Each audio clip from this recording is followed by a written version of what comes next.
In this video, we're going to give you a guide to working with the 2D view in Aspire. The 2D view is where you're going to draw, lay out and position different entities essentially in the XY plane, so basically to position them before you may go ahead and model or machine something. There are three main types of data that you'll come across in the 2D view. Vectors, which is what I have on the screen now, and I can click and select here. Also grayscale previews for the 3D components and bitmap data. And we'll deal with the grayscale previews and the bitmaps a little bit later on in this video. There are various controls to help us move around the 2D view and to see exactly what we want to see within it. Some of the basic controls are over here under 2D view control. If we click on the first of these, the pan view, and select that, now when I click in the 2D view and drag the mouse, it'll allow me to move around and pan to different areas of the job. If I want to go back and fit that into my screen area again, we can click on this icon here to zoom to fit, and the keyboard shortcut for that is F on the keyboard, the letter F, and that can be very useful if you lose control of the view and need to get it back to its original position. While we're in pan mode, it'll remain in that way, and you can see the cursor has got this four-way arrow. To exit out of that, I would just come over and click on the arrow for selection mode. The second icon under 2D view control lets you zoom to a dragged box. So if I want to select that, I can click and drag a box, and that'll help me to zoom in on a specific area if I want to see something in particular. If we hit F again to fit this back.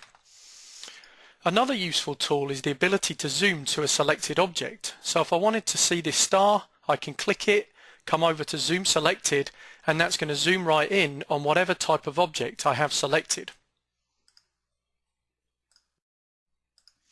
As well as using these control icons, I can also zoom into an area by using the wheel on the mouse if your mouse has one. It'll zoom in wherever the cursor position is when you start to turn the wheel. So if I come down to where we've got the 2 here and I roll my mouse wheel away from myself, then it's going to zoom in. If I roll the mouse wheel back towards myself, it will zoom out again. And it's always going to zoom in where the cursor is, as I can see there if I show you that in a couple of different places. Now, at the beginning of this guide, I talked about the fact there were other types of entities that we're likely to see in the 2D view. One of those is the grayscale preview for the components. Let's go ahead and use the icon here to tile the windows vertically so we can see the 2D and the 3D view for a moment. Come onto the modeling tab, and I'm just going to switch on the components here so that they're visible. You can see as soon as I do that, I see them in the 3D view. But also, as regards to the 2D view, I see this grayscale preview here. And as we switch those on, we can see the different grayscale previews appearing for each of those different components. Within the 2D view, I can click on those in order to select the components, and as I do that, you'll see they also highlight in the component tree and over here in the 3D view as well.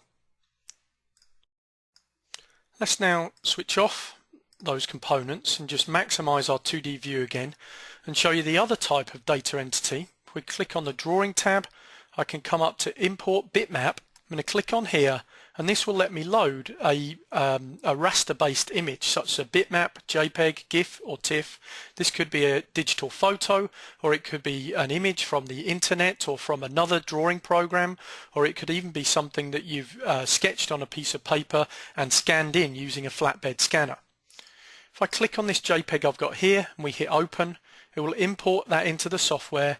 I can select it, move it around much as I can other entities within here.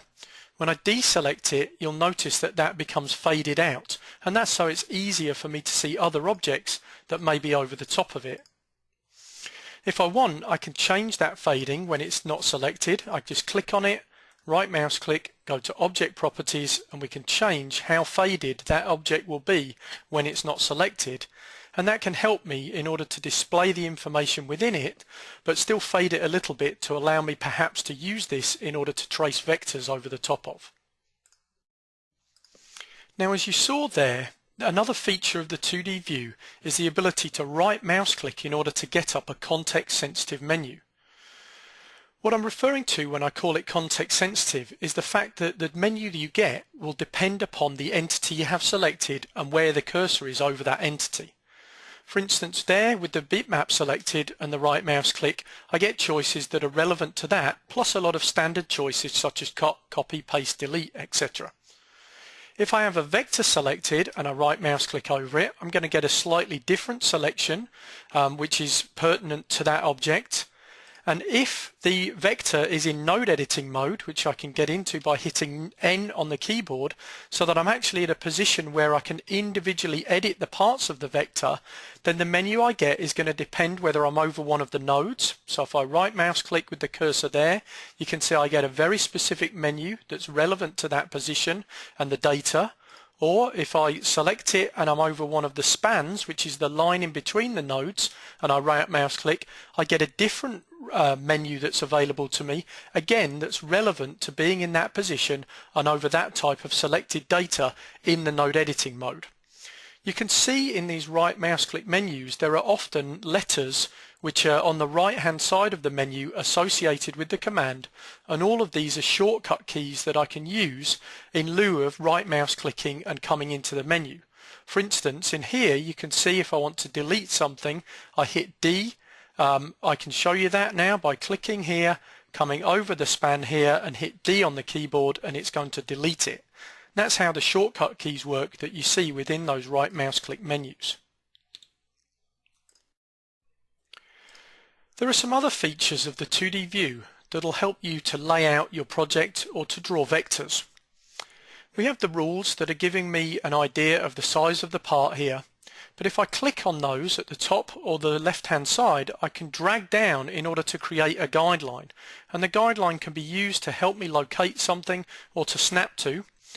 If I want to get up specific properties for a guideline, then I just hover the cursor over it and right mouse click to bring up the guide properties that allow me to edit the specific position of that and create new parallel guides if I want. Another tool that helps me to locate, position and draw items in the 2D view is the snap grid. If we come up to edit and down to snap options, you can see here I have the ability to control my snap options within the software, and also if I check this option to switch on snap to grid, I'm going to be able to specify a grid spacing, and now I have this snap grid, and if I wanted to do something like draw a polyline, then it's going to specifically snap to these points and make it very easy for me to draw shapes based on that grid. So there you've seen a quick guide to the 2D view, some of the things you can expect to see in it and some of the tools that are available there.